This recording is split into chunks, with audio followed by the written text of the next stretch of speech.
Cuando estamos en casa viendo un programa, es muy fácil dar por sentado que la imagen, simplemente aparece en la pantalla. Pero, ¿nos hemos parado a pensar alguna vez en la tremenda odisea que ha vivido esa señal para llegar hasta ahí? Os aseguro que no es magia. Es una auténtica proeza de la ingeniería que desafía el espacio y la distancia. Hoy, precisamente, vamos a desentrañar ese viaje tan fascinante. Esa es la gran pregunta, ¿verdad? ¿Cómo es posible que una señal que nace en un estudio de televisión recorra el equivalente a casi dar la vuelta al mundo para acabar en el salón de casa, y además de forma casi instantánea? Pues venga, vamos a descubrirlo paso a paso. La respuesta, como podéis imaginar, está ahí arriba, orbitando nuestro planeta. Tenemos una red inmensa de satélites de comunicaciones que, en esencia, actúan como si fueran una serie de espejos gigantes en el espacio. Su trabajo es capturar señales desde un punto de la Tierra y simplemente rebotarlas hacia otro. Muy bien, pero ¿cómo lo hacen? ¿Cómo consiguen estos espejos espaciales estar siempre quietos en el mismo punto del cielo, como si estuvieran clavados ahí? La clave de todo esto está precisamente en su ubicación. Y aquí está la cifra mágica, 35.806 kilómetros. Es una distancia asombrosa, casi inimaginable, por encima de nuestras cabezas. Y lo más increíble es que la señal tiene que recorrerla no una, sino dos veces. Esto que vemos aquí es lo que se conoce como la órbita de Clark, o la órbita geoestacionaria. Es un punto muy exacto donde la fuerza de la gravedad que tira del satélite hacia la Tierra se equilibra a la perfección con la fuerza centrífuga que lo empuja hacia afuera. ¿El resultado? El satélite gira a la misma velocidad que nuestro planeta, y para nosotros, desde el suelo, parece que está totalmente quieto. Es como tener un vigilante celestial siempre mirando hacia el mismo sitio. Vale, ya sabemos dónde están nuestros satélites. Ahora toca seguir la ruta de la señal. Es un viaje de ida y vuelta, que, aunque parezca increíble, ocurre en una simple fracción de segundo. Todo el proceso se puede resumir en tres fases clave. Primero, empieza con el uplink, que es el viaje de subida de la señal, desde la estación en tierra hasta el espacio. Después, el satélite hace su magia y procesa esa señal. Y por último, la envía de vuelta en lo que llamamos downlink, directa a la zona que tiene que cubrir. Y ojo, un dato muy curioso. El viaje de ida y el de vuelta se hacen en carreteras distintas, es decir, en frecuencias diferentes. Se suele subir en torno a los 14 GHz y se baja alrededor de los 12. ¿Y por qué se hace esto? Pues por una razón muy sencilla, para evitar que el satélite se haga un lío a sí mismo, para que no haya interferencias. No queremos que la señal de bajada, que es muy potente, anule la señal de subida, que le llega desde la Tierra, mucho más débil. Justo en el centro de todo este tinglado está el transpondedor. Y no es un simple espejo, es, literalmente, el corazón del satélite. Su trabajo es recibir la señal, limpiarla de ruido, amplificarla y, muy importante, cambiarla a la frecuencia de bajada correcta antes de mandarla de vuelta. Vamos, que es un repetidor inteligente de altísima tecnología flotando en el espacio. Claro, con miles y miles de canales de televisión compitiendo por emitir, ¿cómo se organizan todos ahí arriba? La solución es una gestión del espectro radioeléctrico absolutamente brillante. Es como si hubieran creado auténticas autopistas en el cielo. Pues bien, la autopista principal que se usa en Europa para la televisión por satélite es la famosa banda Q. Es un tramo de frecuencias enorme que, a su vez, para organizar mejor todo el tráfico de datos, se divide en dos carriles principales, la banda baja y la banda alta.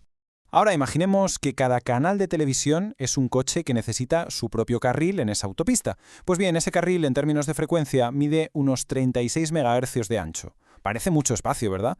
Pues se llena rapidísimo. Y aquí es donde la ingeniería se vuelve sencillamente genial. Para duplicar la capacidad de esa autopista se usa una técnica que se llama polarización. Es como si de repente construyéramos un segundo piso en la autopista. Lo que se hace es enviar unas señales con una orientación de onda horizontal y otras con una orientación vertical. Y aunque ocupen la misma frecuencia, como están en pisos distintos, pues no se chocan entre sí. Es una técnica simple pero increíblemente eficaz que de un plumazo duplica la cantidad de canales que puede gestionar un satélite. Una vez que la señal ya está lista para volver a la Tierra, el satélite no la dispara al tuntún. No. Apunta con una precisión milimétrica para crear lo que los técnicos llaman su huella de cobertura.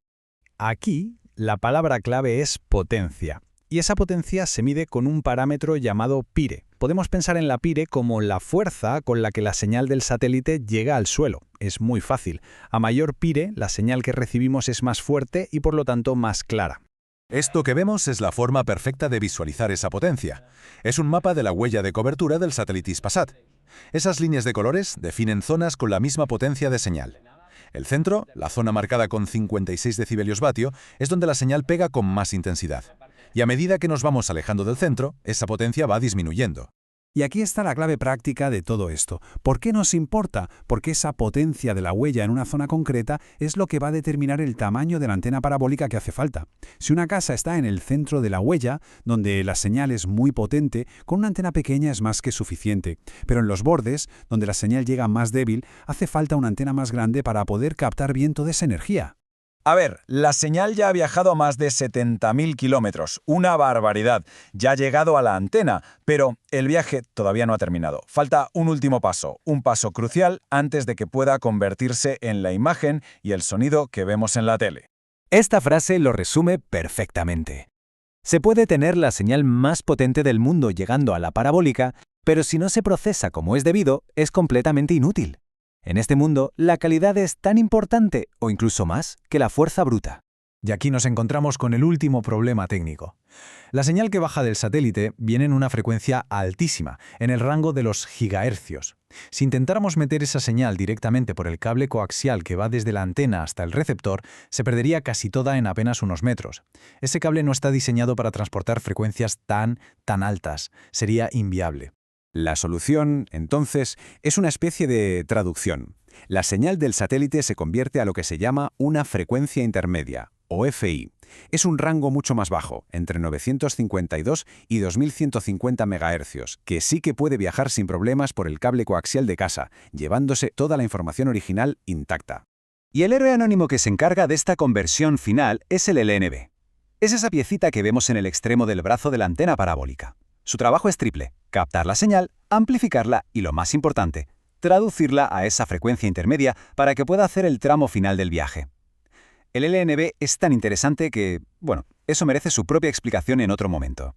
Así que la próxima vez que se encienda la tele, quizás valga la pena pararse un segundo a pensar en esta odisea. Un viaje de ida y vuelta a un espejo en el cielo, una coreografía perfecta de frecuencias, polarización y potencia. En definitiva, un pequeño milagro tecnológico que sucede cada día, a cada instante, en millones de hogares.